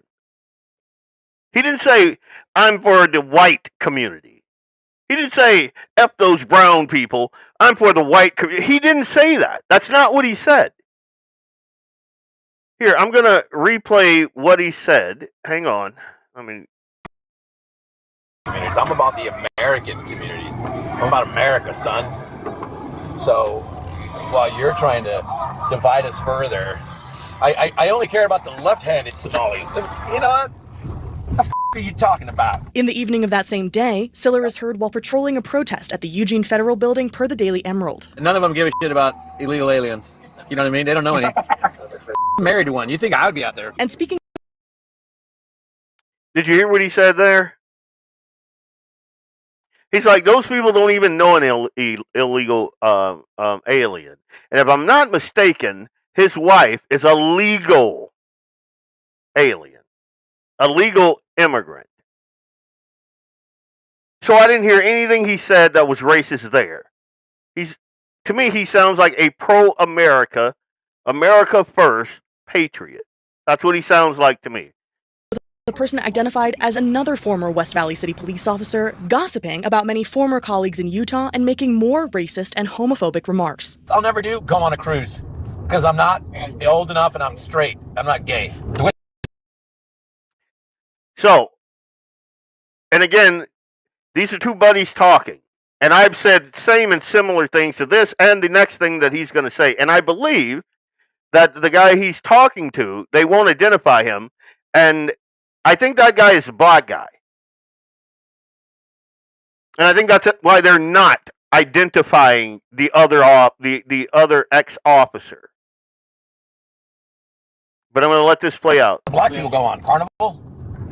No, black people can't. They don't go on. They can't swim. You got to be able to swim if you go. Yeah, but yeah, they like to just be grounded with their water on. They're fried chicken. Now, again, how many of you listened to that entire thing that they put together and you were like, oh my God? Again, you can talk to 20 of my friends. And we've had same and similar jovial conversations just like that. My friend, I'm not even going to say his name now because I don't want to even get in trouble. But I've had friends try to take me ice fishing, and I'm like, I'm black, dude. We don't do that. What are you talking about? I'm not going to go out on a perfectly good sheet of ice and then fall through. I can't swim. I've had people, white friends, that wanted me to go to, I don't know, a riverboat carnival ride or a riverboat. And I'm like, yeah, black people don't do that. And I've also said things to the same effect. Like, I don't think what he said was homophobic. As a matter of fact, I believe that's a made-up word. I don't even think it's a real word. But he's saying what every red-blooded American male who is under the age of, 60, said, why would I go on a carnival cruise? I'm straight, dude. Why would I want to do that? To me, it's, unless I was, like, my wife wants to go, she's been begging me forever to do that. And I'm like, well, one, I'm black, I don't swim. And two, like, I'm a red-blooded, I'd rather be shooting. I just, like, I got a boat. I'd rather be fishing, but on the river. You know, I can navigate the river. If I have a hole in my boat, you know, it's the shore is right there. You know, it's right there. But me in an ocean, homie, don't play that. I'm sorry. It is scary to me that conversations like this could get you fired from your current job, and then if you attempt to find another job, you're just, nope. I'm not doing a podcast from a cruise because I'm not a homosexual, and I'm a black man, and I can't swim. My wife will tell you this. My father-in-law just so you understand, is Navy. Proud Navy. Like, proud Navy. And he tried to teach me to swim. And I'm just telling you, I don't know what it is. I think it's like bone density or something. I can't tread water. Boom. He was giving me all kind of pointers. He was holding me up, and then he like let me go, and then I'm just I can't do it. And the conversations that me and him had, oh my God. So is my father-in-law a bigot? I married his daughter. So if he is a very bad one. I'm just going to... Good God. We cannot do these things. We can't be taken in by this kind of garbage. Because what it does is, it puts everybody on guard. So you don't actually know who the bad people are. Because everybody's guarded. I love having candid, jovial conversation over libations with my friends. I do not want to live in a world where they are afraid to joke with me, to converse with me, to be loose and light with me because I'm black.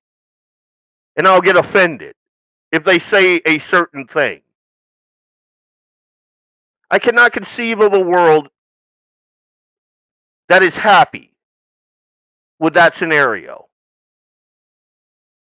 I'm telling you, if you are a fly on the wall in some of the conversations that I have with some of my friends, oh my God, this dude was tame by comparison. I'm keeping it real. I'm keeping it real. Like the stuff we say to each other. Weaker men would cry. I'm gonna leave it at that. Weaker men would cry to their mommies. And I'm gonna leave it at that. I'm gonna hit one more commercial break, and we're gonna come back and talk about this crazy story. Now, with this next story, I did not pull any video. I don't believe I pulled any video. I'll check, because this dude is not my cup of tea. Apparently, he has a huge following, and we'll talk about his following and then what happened. Yeah. Let me know if you've heard of Chud the Builder, Dalton Etherly. And we'll be back to talk about it on the other side of this here break. Give me 1 second. How did I lose that? And I absolutely did. There you go.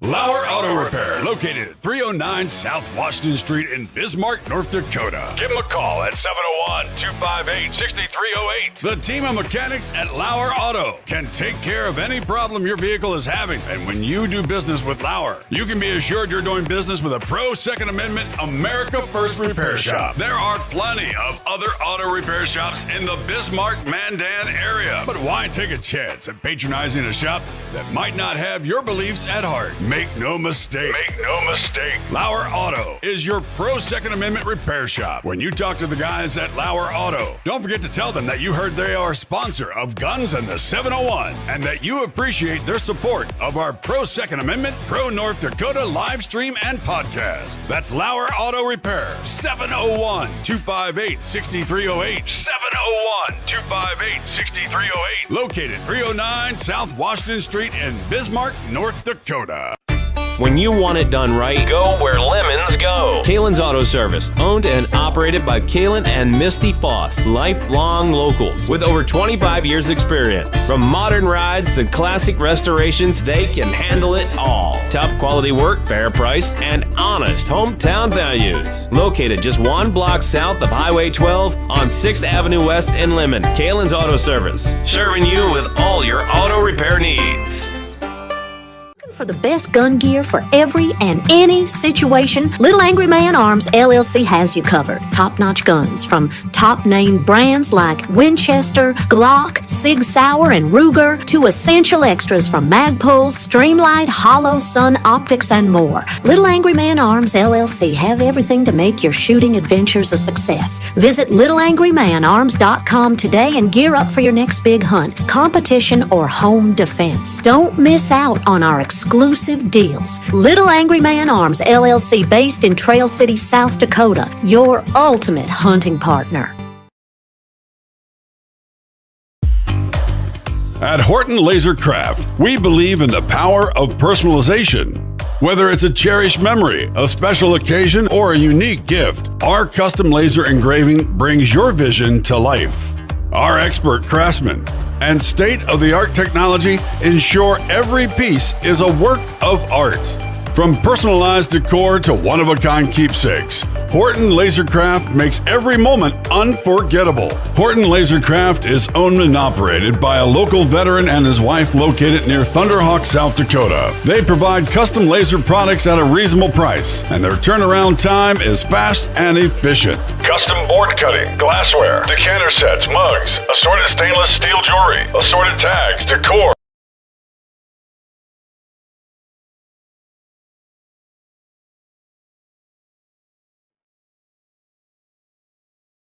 Oh, I think that I was attempting to download this video.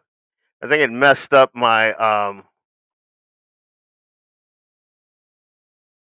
my interface here. So, give me a second because I wanted to play this video, and this is directly, the Chud the Builder thing. I thought I had downloaded it. I did not, so bear with me, folks, while I get this thing downloaded, and then I will play it. And my computer's just being really, really slow. Well, while this thing uploads, so this guy, he's not like an angel. He's a loud, abrasive, in-your-face streamer. Like, he's one of those guys that you see, and apparently all over TikTok and Instagram and all those places, you have a bunch of these idiots, and their entire purpose is they go up and they antagonize people. He did the video that I saw. What he would do is he'd use provocative language that most of us, including me, would never use. And he actually says some pretty. Outside the Montgomery County Here it Courthouse is. this Give me a second. So it finally decides to up.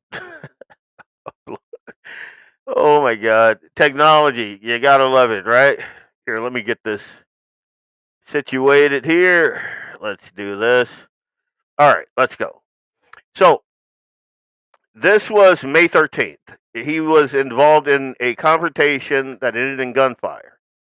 Both of these men were wounded. He faces attempted murder charges. He's claiming self-defense because the other guys, from everything that I could see, these guys knew he was going to be here at this courthouse, and they even put on their social media posts that they were going to get him. And it's because this dude is highly controversial. What I don't know if you know the term chimping out. I know that term, but what he would do is he'd go into a store. There'd be black people there. He'd ask them a question. They speak the way they speak, and he goes, "I'm sorry, I don't understand Ebonics," and it would just go downhill from there. And then he would say some racially inflammatory things, and then like the entire time he's telling them, "Don't chimp out, don't chimp out," and it's a big thing. Like, dude has a massive following. Like, it's not my cup of tea. It's not. But again, free speech is not speech that I like.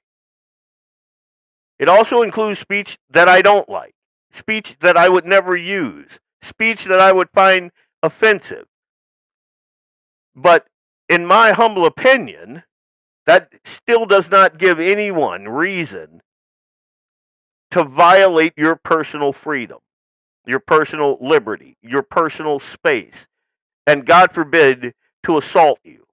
It doesn't matter what this guy says. It does not give anyone the right to put their hands on him. And I've had friends of mine ask me, like, what would I do if I were in a similar situation and this chud guy came and he started speaking to me? One, he wouldn't get very far with it because, one, I don't speak Ebonics, and I'm not going to. And if he comes up to me and I know if someone's trying to egg me, I'd speak with him cordially and calmly. If I'm with my family and he uses words that I don't like, I would stop him and I'd be like, "Hey, we're going to go. I got my kid here, got my wife here. If you want to continue this conversation, they can't be here," that sort of thing. But he could say whatever he wants to me, even if it pisses me off. I'm not going to touch him because he has the right to say that. He does. I do not have the right to put my hands on him. So we're going to play this. Ended with 2 people shot, including a controversial online streamer. Hi, everyone. Thanks for joining us tonight at 10. I'm Hunter Hoagland here with Tracy Cornett. And this is something we have been following all afternoon long. Our Braden Ross has the details from Clarksville tonight and why one witness says this incident did not surprise her. Grace Roberts was not expecting to run into crime scene tape on her way into the Montgomery County Court Center. They were like, "Oh, there was a shooting, there was a shooting." But when she saw who was involved, it's actually not surprising. It feels like it was one of those things that was bound to happen. Roberts took this video showing controversial online streamer 28-year-old Dalton Etherly being wheeled away on a stretcher. According to the district attorney general for the area, Etherly and another man got into a fight outside the courthouse, which then escalated into a shooting, although So this guy here is Chud.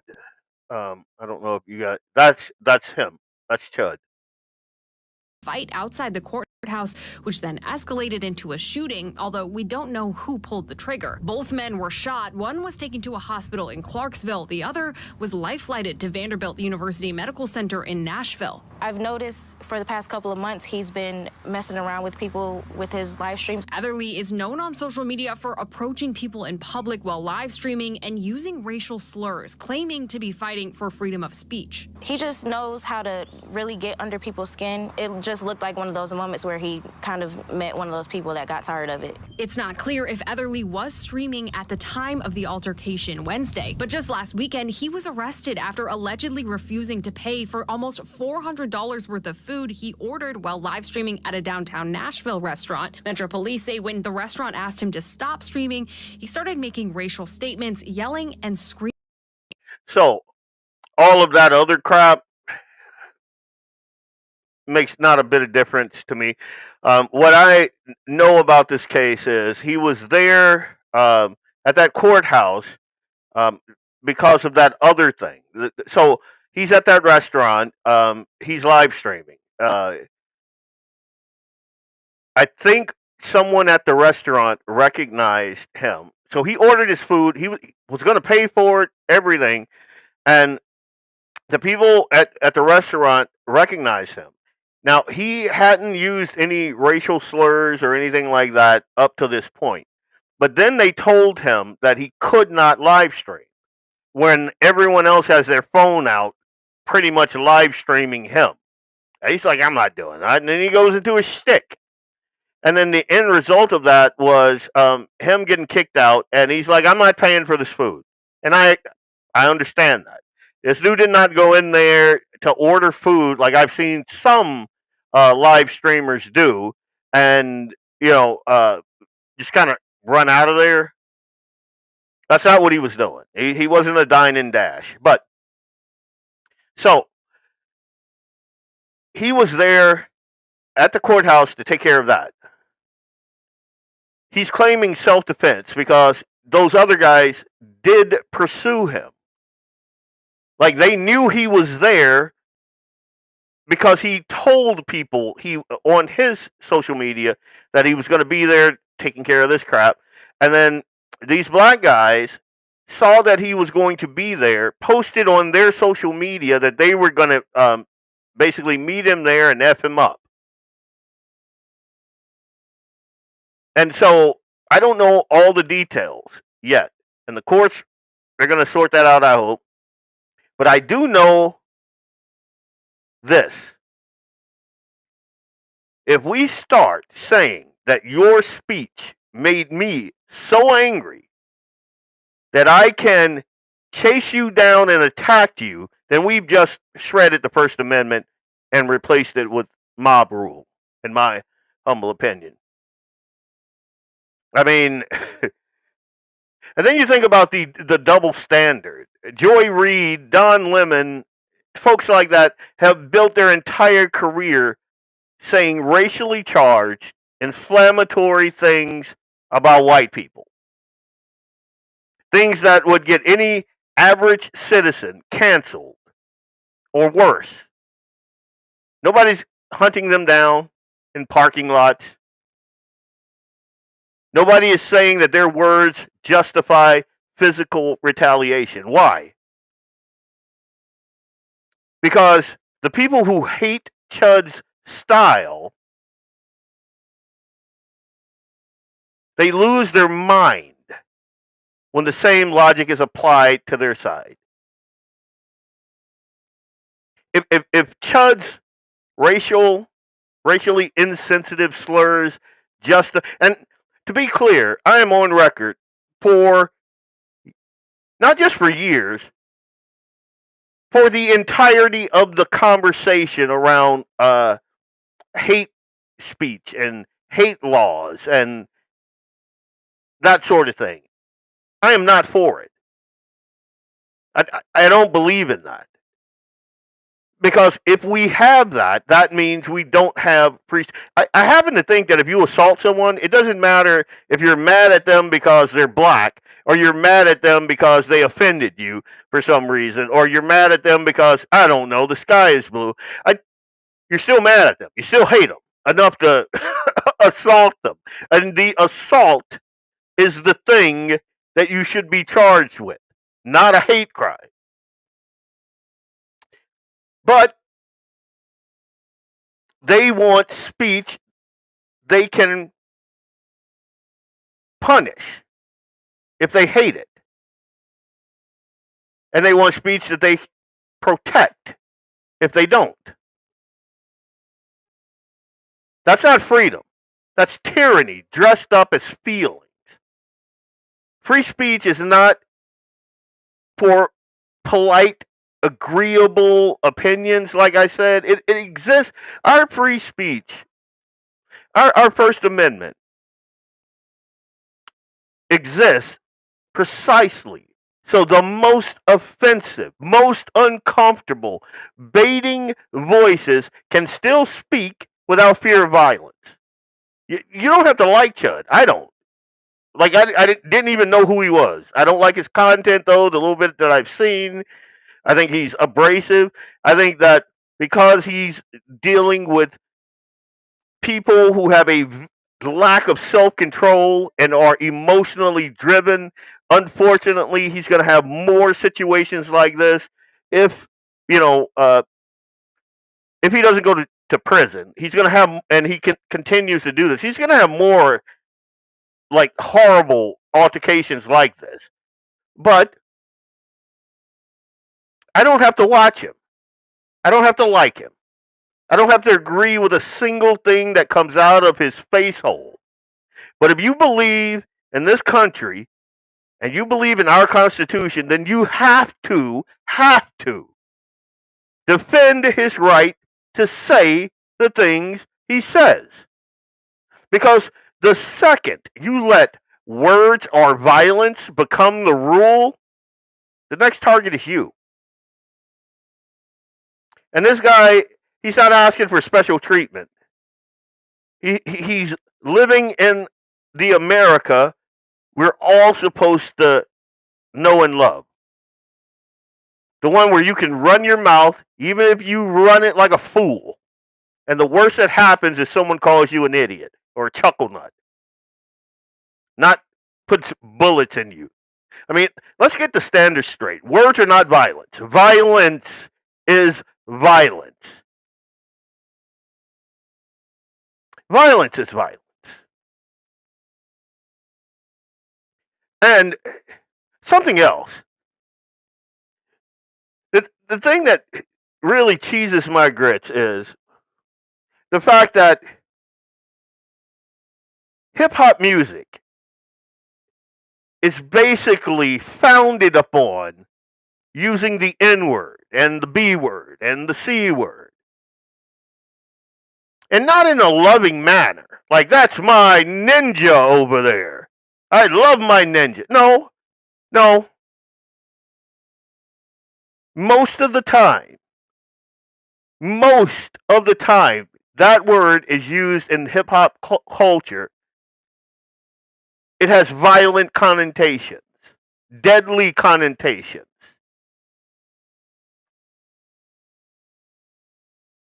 And we allow it. It's a profitable industry.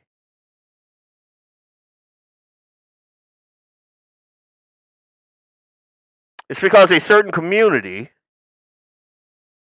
my community, is too often driven by emotion. And it's sad to say. Now, what I do know about this altercation is, what I could put together is, these guys, because Chud has had people be physical with him before, he is an armed citizen. And that's a whole nother aspect of this. Like, he can legally carry, and he always does. I support his right to carry. I think it's a dumb thing to do when this is your livelihood. Because the chances that you're going to have to use it, and then the Democrats are going to use that incident. Like, I have no idea. I know they're going to try to use this. I already saw online that why was he carrying a firearm so close to a court? Well, because he legally can. But these guys tried to jump him, and from what I can understand, he injured himself, his arm right under here, because as he is being attacked from the front and the back, one of the guys jumped on his back, and he shot him like this. So he injured himself shooting the guy that was on his back. And then obviously, we don't know what happened one of those guys was life flighted out of there, though, so he got shot in the chest.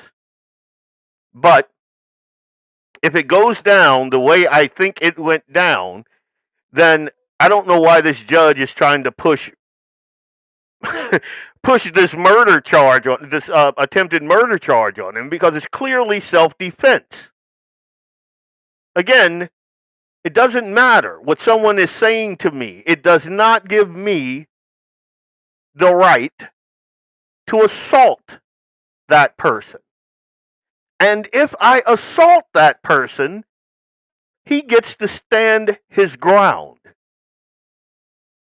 He gets to not be assaulted by any means necessary. And if there's multiple attackers, then there you go. Again, I'm not a fan of this guy. I think his content is ratchet. I think it's garbage. But I put the rule of law above the emotional reaction that I have when I see this guy's content. His First Amendment is protected, no matter how offensive. And his Second Amendment was there to back up his First Amendment, no matter how offensive. Sometimes I hear music coming out of cars that offends the hell out of me as a Christian black father. And the voice that is spitting those bars are darker than I am. And it is offensive to me. I don't get to snatch that kid out of his whip and crack the curb with his face. I can't do that. I have to recognize his freedom, his liberty, given to him by God and enforced by our Constitution. You have to think that way, logically, legally. And if I put my hands on that person, I should expect him not to want to be assaulted and do whatever's in his power to stop me from assaulting him. And that's it. That's Blackbeard's logic on Chud, the Builder. I'm glad you guys hung out with me and stuck it out for that, because I know, like, if you're just looking at the news stories, it looks bad. But again, they want you to have an emotional response. And a response where that document right there goes out the window because I'm in my feelings now. Oh, that guy, the stuff he's saying, I don't like it. So let's cover that thing up for right now. Nope, that's not the way I roll. And it doesn't make me a sellout. I'm sold on the Word of God and that document back there. And that's that. I'll see you fine, folks, this Tuesday, right here on the Due North Political Podcast. I am Leon Francis, your host of Blackbeard Logic for tonight on the Guns in the 701 Network.